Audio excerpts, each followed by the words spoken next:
Put it down. 100 rats. Yeah. 100 rats. Put it down. 100 clips. 100 clips. Put it down. 100 rats. 100 rats. Put it down. 100 clips. 100 clips. Put it down. Finding myself, gaining my wealth, aiming in stealth, raising up hell. Our mothers is crying, our brothers is dying, are we even trying to... We know that gender wars are used to keep people separated to make it easier to conquer them. But why are some groups more susceptible than others? For one, more pressure is put on them than others, but it's just one step in a multi-step process.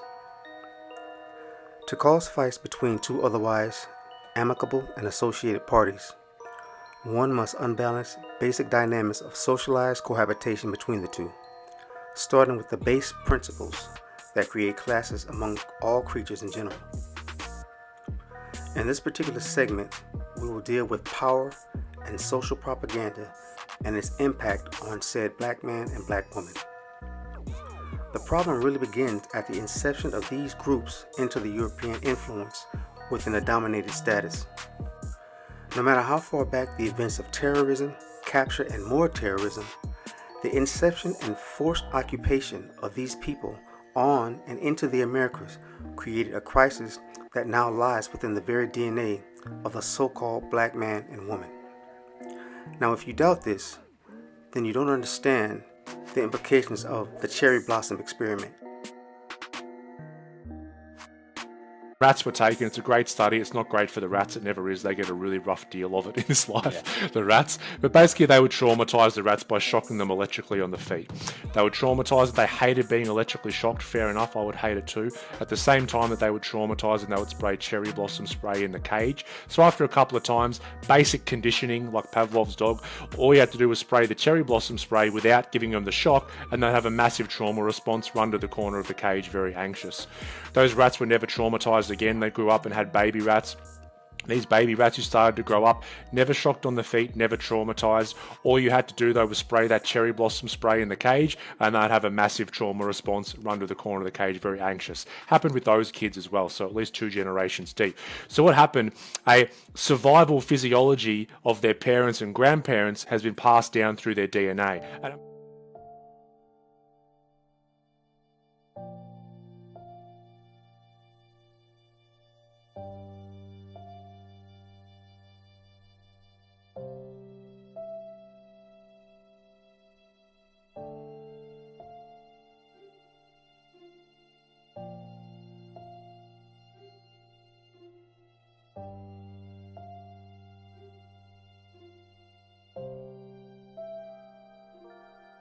As just stated, rat offspring of traumatized grandparent rats experience trauma responses from the same type of stimulus as previous generations.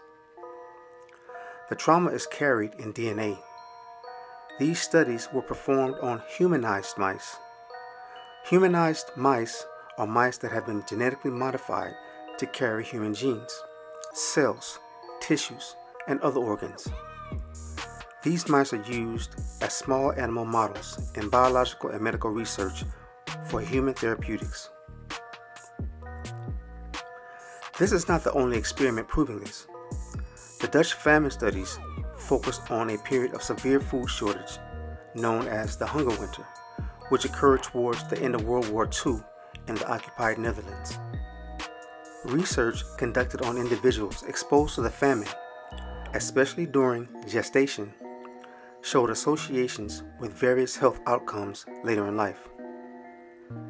The Dutch famine birth cohort study found that offspring of individuals who were exposed to famine during early gestation were more likely to experience health issues such as obesity, cardiovascular disease, and diabetes later in life.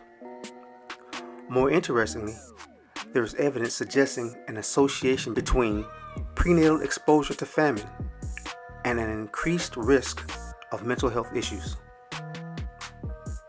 And there are many studies confirming the fact that trauma is carried in the very DNA of people. The Epigenetic Programming by Maternal Behavior study in 2004.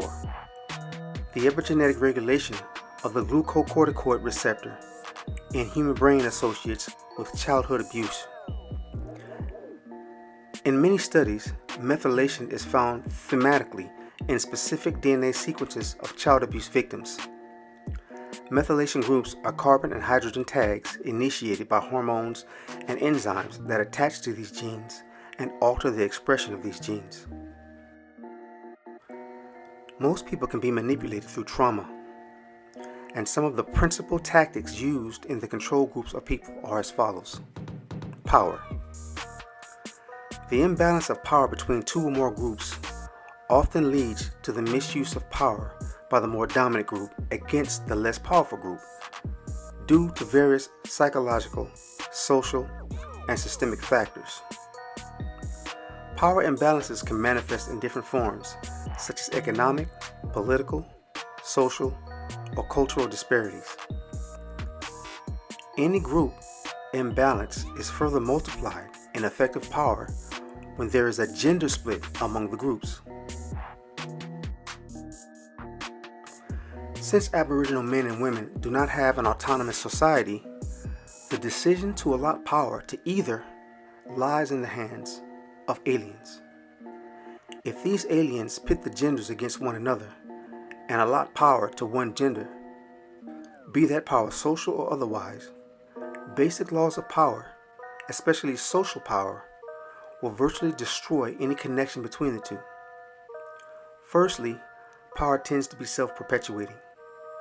Those who hold power are often motivated to maintain and expand it, leading to a consolidation of resources and influence.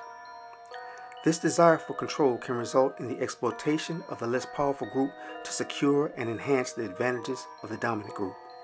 Secondly, the psychological phenomenon known as the power paradox suggests that individuals who feel powerful may become more focused on their own needs and desires, potentially leading to a decreased capacity for empathy towards those with less power. This lack of empathy can contribute to the dehumanization and mistreatment of the less powerful group. Additionally, societal structures and systems may inherently favor those in power, creating a cycle of privilege that reinforces existing disparities. This can result in policies, laws, and social norms that perpetuate the unequal distribution of resources and opportunities, further disadvantaging the less powerful group. Furthermore, the fear of losing power can drive the dominant group to employ tactics to suppress dissident or resistance from the less powerful group. This can manifest in the form of discrimination, oppression, or even violence to maintain the status quo. In summary, the imbalance of power creates conditions where the group with more power is incentivized to protect and expand its advantages, leading to a misuse of power against the less powerful group. This phenomenon is influenced by psychological, social, and systemic factors that perpetuate and exacerbate existing disparities.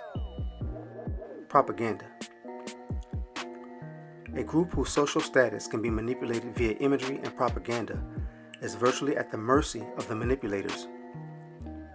Propaganda in media involves the strategic dissemination of information, often biased or misleading, to influence public opinion and behavior. It operates through various techniques that manipulate emotions, perceptions, and beliefs. One common method is selective presentation, where information is carefully chosen or omitted to create a desired narrative. Framing involves shaping a story's context to influence interpretation, while loaded language uses emotionally charged words to evoke specific reactions. Media outlets can serve as powerful tools for propaganda by amplifying certain perspectives or suppressing dissenting voices. Through repetition, key messages are reinforced, fostering a sense of familiarity that can influence individuals over time. Visual elements, such as imagery and symbols, play a crucial role in reinforcing propaganda messages.